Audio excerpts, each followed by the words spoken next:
حضرت غوث پاک جیلانی شیخ عبد القادر رضی اللہ تعالی غوث اعظم درمیان اولیاء چو محمد درمیان انبیاء. غوث اعظم کا ولیوں میں وہی مقام ہے جو نبیوں میں رسول کریم کا مقام ہے. حضرت غوث پاک رضی اللہ تعالیٰ عنہ کو اللہ نے بڑے اعزازات سے نوازا. ایک اعزاز اللہ نے یہ دیا کہ ماں کی طرف سے حسینی ہیں، باپ کی طرف سے حسنی سید. نانا بھی اللہ کے ولی، دادا بھی اللہ کے ولی، پھوپھی بھی اللہ کی بہت بڑی ولی ہے، بہت بڑی ولی.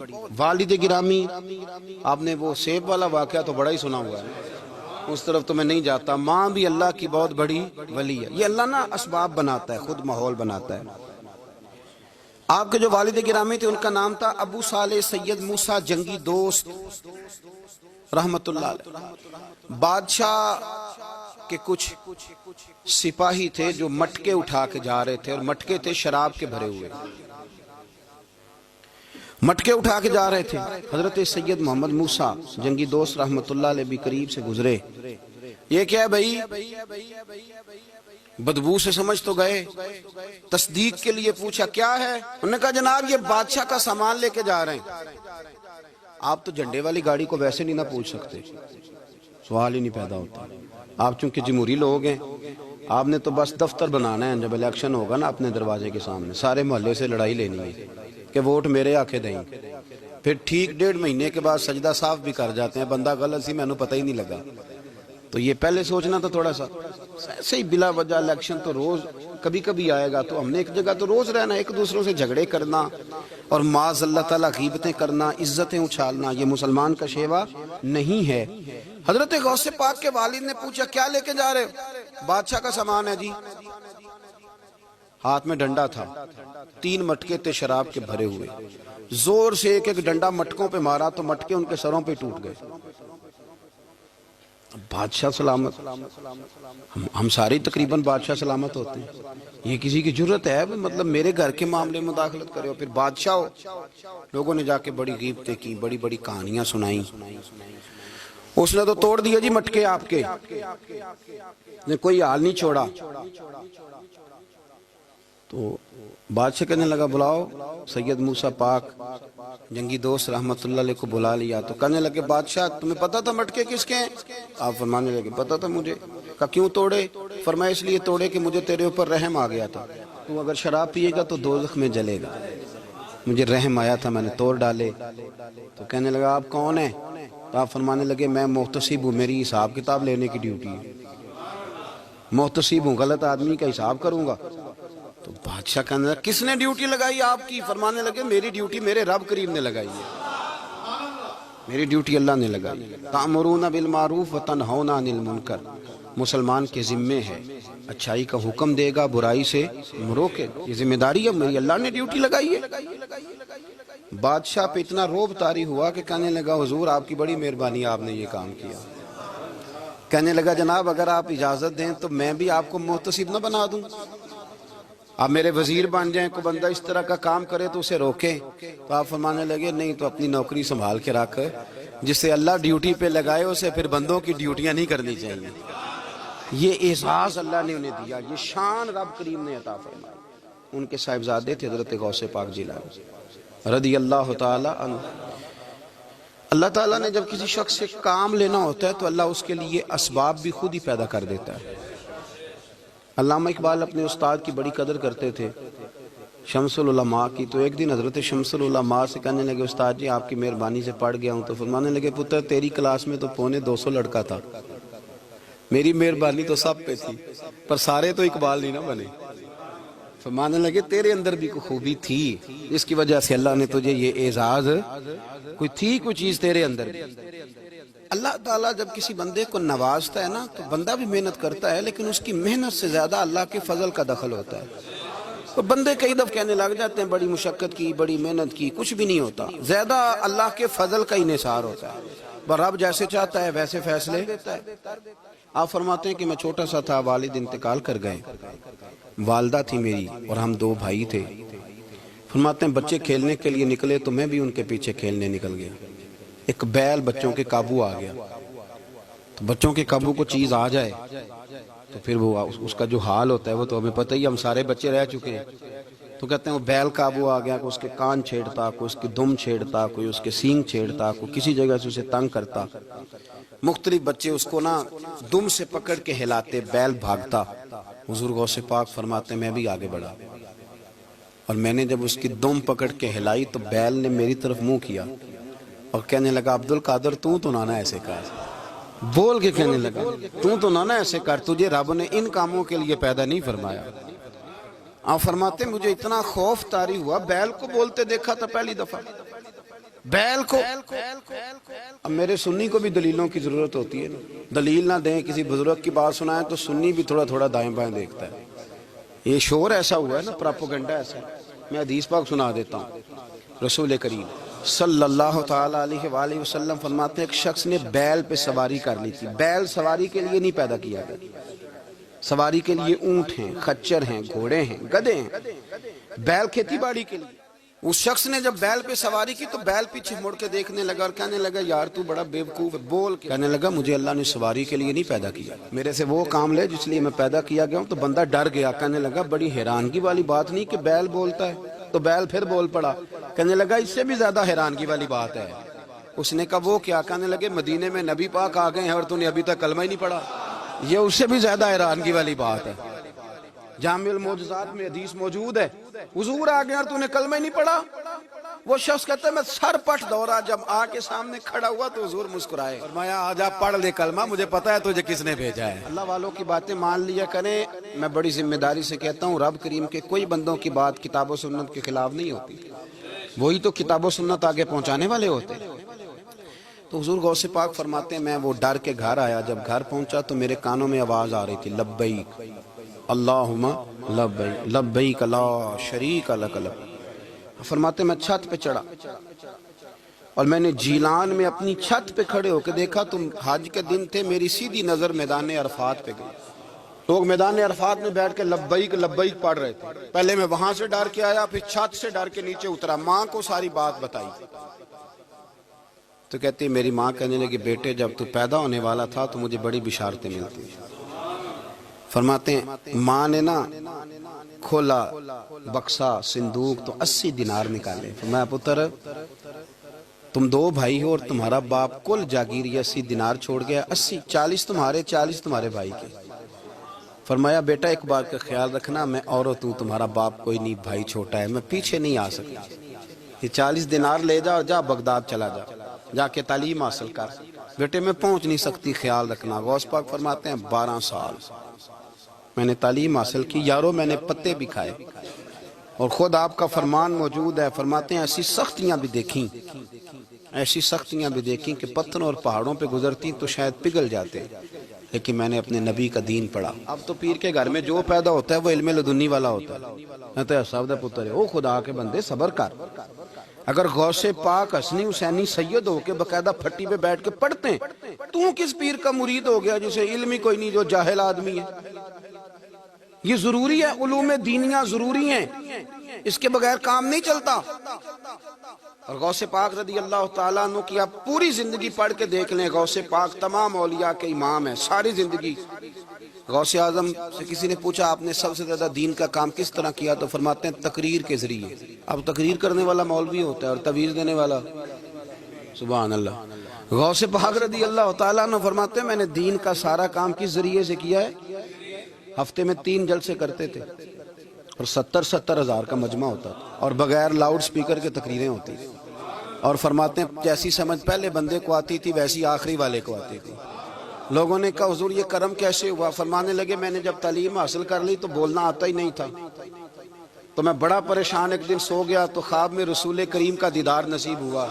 فرمایا تیری تو واز کیا کر، تیرے واز سے لوگوں کو فائدہ ہوگا. یا رسول اللہ میں اجمی بندہ ہوں، لوگوں کے سامنے کیسے بات کروں گا؟ تو حضور نے فرمایا منہ کھولنا ذرا.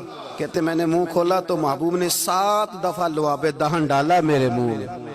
آپ فرماتے ہیں پھر بولتا میں تھا، اثر کوئی اور پیدا کر دیتا. حضور غوث پاک رضی اللہ تعالیٰ عنہ نے 40 سال دین کا کام کیا. صبح کے وقت فقہ کا درس دیتے تھے فجر کے بعد، کچھ دیر کا ناشتہ کرتے سو جاتے، پھر آ کے مدرسے میں پڑھاتے باقاعدہ بچوں کو۔ غوث پاک رضی اللہ تعالیٰ عنہ کی سیرت پر آپ ساری کتابیں پڑھ لیں، ساری کتابیں لو، میں نے بھی بڑا ہی دعویٰ کر دیا، یعنی ساری کتابیں جتنی اب تک چھپی ہوئی ہیں ساری پڑھ لو، کہیں نہیں ملے گا کہ ہم غوث پاک کے آستانے پہ گئے۔ غوث پاک کسی بندے نے یہ نہیں کہا ہم غوث پاک کے آستانے پہ گئے، غوث پاک کے دربار پہ گئے، سب نے یہی لکھا ہے کہ ہم حضور غوث پاک کے مدرسے میں گئے۔ ہمارے نا مدرسوں میں سبق تقسیم ہوتے ہیں، سال جب شروع ہوتا ہے نا تو سبق تقسیم ہوتے ہیں، ہمارے مدرسے میں بھی تقسیم کرتے ہیں ہمارے مولانا۔ آپ حدیث پاک پڑھائیں گے، فلانا استاد منطق پڑھائے گا، فلانا فلسفہ پڑھائے گا، فلانا یہ سبق تقسیم ہوتا ہے، فلانا قرآن، فلانا حدیث، فلاں فقہ۔ تو غوث اعظم کے مدرسے کے جو ناظم تعلیمات تھے وہ کہنے لگے حضور سبق بانٹنا ہے تو آپ کو کون کون سے سبق دے دیں، کون کون سا پیریڈ پڑھائیں گے؟ تو آپ فرمانے لگے نہیں پیریڈ رہنے دو۔ حضور پھر فرمایا اس طرح کرو، لائق بچے تم رکھ لو اور نلائق سارے مجھے دے دو، میں جانوں اور نلائق جانے، نلائق سارے میرے۔ غوث پاک رضی اللہ تعالیٰ نلائق سارے رکھ لیے، کند ذہن، اور حضور غوث پاک ان کو اسباق پڑھایا کرتے، ان پر محنت کرتے۔ فجر کے بعد فقہ کا درس، 10 بجے مدرسے کی کلاس، زور کے بعد حدیث پاک کا درس، مغرب کے بعد تفسیر بیان کرتے۔ بانج علموں جو کرے فقیری وہ کافر مرے دیوانہ، اور عشاء کی نماز کے بعد ہفتے میں 3 جلسوں سے خطاب، اور یہ سارے کام کر کے نا تو پھر بھی غوث اعظم جب دنیا چلی جاتی تو وضو کر کے مصلی پہ بیٹھ جاتے، اور 40 سال بیت گئے، ساری رات اللہ کی بارگاہ میں عبادت کرتے، 40 سال۔ حضور غوث پاک کو اللہ نے بڑا اعزاز دیا، کتابیں لکھی، ڈیوٹی کی، محنت کی، کوشش کی پوری دنیا میں۔ میں پہلے بھی بتا چکا ہوں، پھر بتاتا ہوں، یہ جو صلاح الدین ایوبی کا بہت نام لیتے ہیں نا، بہت بڑے مجاہد تھے۔ صلاح الدین ایوبی کے ساتھ 70,000 کی فوج تھی، سارے کے سارے غوث پاک کے مرید تھے۔ صلاح الدین ایوبی نے حضور غوث پاک کی زیارت نہیں کی پر تعلیم غوث پاک کے مدرسے میں حاصل کی۔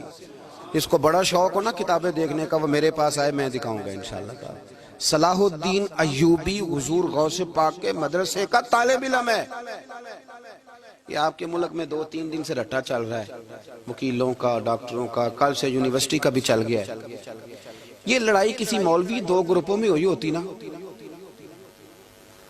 چلو نام بولو، میں نے پتہ ہے اگلی گل بھی، کسی مولویوں کے 2 مدرسوں میں ہوتی نا تو جو طوفان اٹھنا تھا نا ہر چوک میں، مولوی لڑاندے بڑا لے یہ بڑی۔ میں نے دعوت دی تھی پرسوں، میں نے کہا جب وکیل مکمل تعلیم کر لینا اسے 2 سال مدرسے میں لاؤ، ہم اسے سکھائیں گے اٹھنا کیسے ہے، بیٹھنا کیسے ہے، ان کو لاؤ، اس لیے کہ ہم اپنی بات نہیں بتائیں گے، ہم بتائیں گے محمد عربی کی باتیں صلی اللہ علیہ۔ مہربانی کرو، مجھے کوئی شکوہ نہیں ان سے، کوئی کسی قسم کا، اس لیے کہ ہمارے ملک میں نا احتجاج کا کلچر پروموٹ کیا گیا، ہم نے یہ ماحول بنا کے دیا ہے سڑک بلاک کرنے کا۔ یہ ہمارے قریب ایک گاؤں ہے تو روز ڈکیتیاں ہوتی تھی، بچہ بھی قتل، پولیس والے سنتے ہی نہیں تھے، ان بیچاروں نے روڈ بلاک کیا تو سب صحیح ہو گیا، اسی وقت سارا کچھ ہو گیا، اب پہرے داری بھی لگتی ہے، اب جناب چوکیاں بھی قائم ہو گئی، سب کچھ ہو رہا ہے۔ مزاج بنا دیا ہم نے، یہ عدم برداشت ہے، یہ کلچر خطرناک ہے، یہ کلچر تباہ کرے۔ وکیل کوئی غیر نہیں، ہمارے اپنے بھائی ہیں، کون ہے وہ؟ ڈاکٹر کون ہے؟ ہمارے اپنے۔ یہ جو بچے یونیورسٹی میں لڑے کون ہیں؟ ہمارے اپنے۔ ہم ان کو کاٹ کے نہیں پھینک سکتے، یہ کوئی دوسرے لوگ نہیں، سب کو ضرورت ہے ایک دوسرے کی، لیکن خدا را مہربانی کرو، معاشرے میں برداشت کا کلچر پیدا کرو، سکون کا کلچر پیدا کرو، سہنا سیکھو۔ سنو ایک بات کرتا ہوں، اللہ کرے کہ میں سمجھا سکوں، سارے فیصلے خود نہ کرو۔ اگر تمہیں نظر آئے نا کہ آپ کے ساتھ کہیں ناانصافی بھی ہو رہی ہے تو ساری عدالتیں دنیا میں نہیں لگنی، ایک قیامت میں بھی لگنی ہے۔ ہاں امام حسن کو زہر دے دیا گیا تو امام حسین کہنے لگے بھائی بتاؤ کس نے دیا ہے؟ فرمایا حسین اگر وہی وہ نہیں جس پر مجھے شک ہے تو میں کسی آدمی کا بلا وجہ تمہیں نام کیوں بتا دوں؟ کہا پھر بھائی آپ اشارہ تو نہیں بتا دے؟ تو فرمایا حسین اگر وہی ہے نا جس پر مجھے شک ہے تو پھر بھی میں نے فیصلہ اپنے رب پہ چھوڑ دیا۔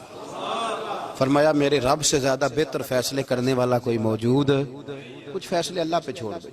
آپ یقین کریں آپ کو بڑا ہی مزہ آئے گا, آپ کو سکون آئے گا زندگی میں. کچھ فیصلے اللہ پہ چھوڑو, برداشت کا کلچر پروموٹ کریں اس وطن کے اندر. یہ بڑا پیارا ملک ہے, اس میں برداشت کا کلچر پیدا کریں. وکیل کو ہر وقت ڈاکٹر کی ضرورت ہے, ڈاکٹر کو ہر وقت وکیل کی ضرورت ہے. ہم ایک دوسرے کے بغیر دیکھیں نا, میں نے آئین بھی رکھا ہوا ہے پاکستان کا, لیکن اس کے باوجود کو مسئلہ بن جائے تو میں کسی وکیل صاحب کو فون کرتا ہوں. میرے دوست ہیں, میں پوچھتا ہوں کہ یار یہ مسئلہ ہے, اس کا کیا حل ہے. ہم مل کے رہتے ہیں معاشرے میں. برداشت کے کلچر کو پروموٹ کریں, پیار کریں, محبت بانٹیں. یہ وطن ہے, اس کو مل کے سنواریں گے تو انشاءاللہ تعالیٰ یہ رسول اللہ کے دین کا قلعہ بنے گا بڑا مضبوط. اس سے پیار کریں. مثبت غلط بات ہے تو اس کو آپ سمجھائیں, اس پر تبلیغ کریں, لیکن یہ نہ کریں کہ آپ عدم برداشت کا ماحول پیدا کریں. حضور غوث پاک رضی اللہ تعالیٰ عنہ دین کا کام. ایک بات, اللہ والوں کے پاس لوگ دعاؤں کے لیے جاتے ہیں. کیوں جاتے ہیں؟ سنو, میرے ساتھ ایک شخص رہتا ہے, صبح سے شام تک میری ڈیوٹی کرتا ہے, نوکری کرتا ہے, خدمت کرتا ہے, گاڑی چلاتا ہے, یہ کرتا ہے, وہ کرتا ہے. ایک صاحب ہیں جو 3 سال کے بعد ملتے ہیں. وہ جو 3 سال کے بعد ملتے ہیں وہ شکوہ کرتے ہیں کہ پیر صاحب اس کی بات زیادہ مانتے ہیں. تو پیر صاحب اب کدھر جائیں, یہ سارا دن پیر صاحب کی مانتا ہے. نہیں سمجھ آ رہی ہے آپ کو بات؟ یہ مزاج ہے نا جی. ایک بندہ سارا دن دنیا داری کرے, مال کمائے, پتہ نہیں جھوٹ بولے, بڑا کچھ کرے, اور ایک اللہ کا ولی جو اپنا بنائے کچھ نہ, سارا دن رسول اللہ کی باتیں کرے, سارا دن اللہ کے دین کی خدمت کرے. اور بھائی وہ جب ہاتھ اٹھاتا ہے نا تو پھر اللہ اس کی بات کو قبول کرتا ہے. کچھ میرے خاص ہیں, کچھ تیرے خاص ہیں, تو کچھ رب کے بھی خاص ہیں. اور اس پر بھی میں پہلے آیت پڑھ لوں گا تاکہ دلیل مضبوط ہو جائے. اللہ فرماتے ہیں واللہ یختص برحمتہ من یشاء. فرمایا میں نے کچھ بندوں کو اپنی رحمت سے اپنا خاص بنا لیا. کچھ بندے اللہ کے بس اللہ کی بارگاہ میں وہ دعائیں کرتے ہیں تو اللہ قبول فرما لیتا ہے.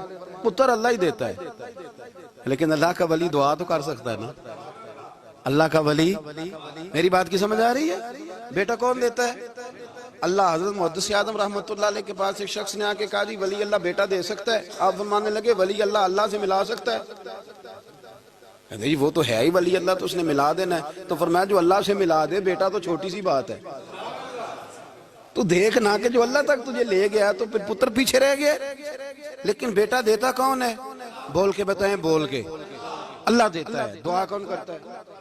اللہ کا ولی دعا کر دیتا ہے. بی بی آ گئی روتی ہوئی غوث پاک کے پاس, کہنے لگی 6 بیٹیاں ہیں. خامد اور سسر کہتے ہیں کہ 7ویں بھی بیٹی ہوئی تو طلاق دے دیں گے. تھوڑا سا اگر بندہ مالدار بھی ہو تو پھر وہ ہمارا دماغ جہاں مرضی چلتا ہے نا. یہ جہالت آج بھی بہت ساری جگہوں پہ پائی جاتی ہے. تہذیب سکھاتی ہے جینے کا سلیقہ, تعلیم سے جاہل کی جہالت نہیں جاتی. تو رو پڑی. حضور غوث پاک رضی اللہ تعالیٰ عنہ نے بلایا اس کے شوہر کو بھی اور سسر کو بھی. فرمایا یہ دیکھ, یہ تو اللہ کے کام ہے, جس کو چاہے بیٹیاں دے, جس کو چاہے بیٹے دے. تو جو نہیں مانتے پھر غوث پاک کی بھی نہیں مانتے. انہوں نے کہا جی نہیں دی, میں تو نکاح کروں گا. چلے گئے تو غوث پاک کی بارگاہ میں وہ بیٹی اور اس کا باپ اور اس کی ماں پھر آئے, کہنے لگے حضور مہربانی فرمائیں. پھر اللہ کے ولیوں کے پاس ایک قوت ہوتی ہے جس کا نام مصلی ہے. مصلی بہت بڑی طاقت, بہت بڑی. حضور نے فرمایا دعا صلاح المومن, فرمایا دعا مومن کا ہتھیار ہے. یہ مومن جب ہاتھ اٹھاتا ہے تو پھر عرش کا مالک دروازے کھول دیتا ہے کرم کے. حضور غوث پاک نے مصلی بچھا لیا اور رو پڑے, کہنے لگے مالک کریم اس بی بی کے دل میں کس نے بات ڈالی تھی کہ عبد القادر کے دروازے پہ جا. دیکھیں منانے کا انداز, منانا آتا ہے نا. اللہ کس نے اس کے دل میں بات ڈالی کہ عبد القادر کے دروازے جا, کس نے ڈالی؟ اور مالک اگر تو نہیں ڈالی تھی تو کیا تو اب اپنے عبد القادر کو رسوا کرے گا؟ اگر تو نہیں بھیجا ہے کہ ادھر جا تو اب تو رسوا کرے گا؟ حضور غوث پاک رضی اللہ تعالیٰ دعا مانگ کے چہرے پہ ہاتھ پھیرے, بچی کے سر پہ ہاتھ رکھا, فرمانے لگے پتر جا, مجھے امید ہے اللہ نے 6 بیٹیاں دی ہیں تو 7 بیٹے بھی عطا فرمائے گا. تو بی بی کہتی ہے پھر رب نے فضل فرمایا اور 7 ہی بیٹے عطا فرمائے. پھر 7 ہی بیٹے رب کریم نے دیے. تو جو اللہ کی مان تھا پھر اللہ بھی اس کی. تو اس میں اختلاف کی کیا بات ہے؟ یہ سادی سی بات ہے. ایک بغداد کا سوداگر تھا, بڑا مالدار تھا. ایک دن اس نے بغداد کے سارے علماء اور مشائخ کی دعوت پکائی تو غوث پاک کے پاس بھی آیا. کہنے لگا حضور شام کا کھانا ہے. آپ نے اس کا چہرہ دیکھا تو وہ رو پڑا. کہنے لگا بغداد کے پیر انکار نہ کرنا. آپ نے فرمایا تو جا میں آؤں گا. شاگرد مرید کہنے لگے حضرت جی آپ بڑی مشغولیت تھی شام کو. فرمایا اتنا بڑا آدمی جب رو پڑتا ہے تو لگتا ہے بڑا مجبور ہے, چلیں گے. شام کو جب اس کے دروازے پہ گئے تو کھانا بھی اس نے چنا تو ساتھ اس نے ایک ٹوکرا ایک صندوق بھی لا کے رکھا, اوپر سے خالی. جب غوث پاک نے اٹھ کے دیکھا تو اندر اس سوداگر کا بیٹا, اس تاجر کا بیٹا, دونوں ٹانگوں سے معذور, دونوں ہاتھوں سے معذور, ایک ہی بیٹا اپاہج ہے.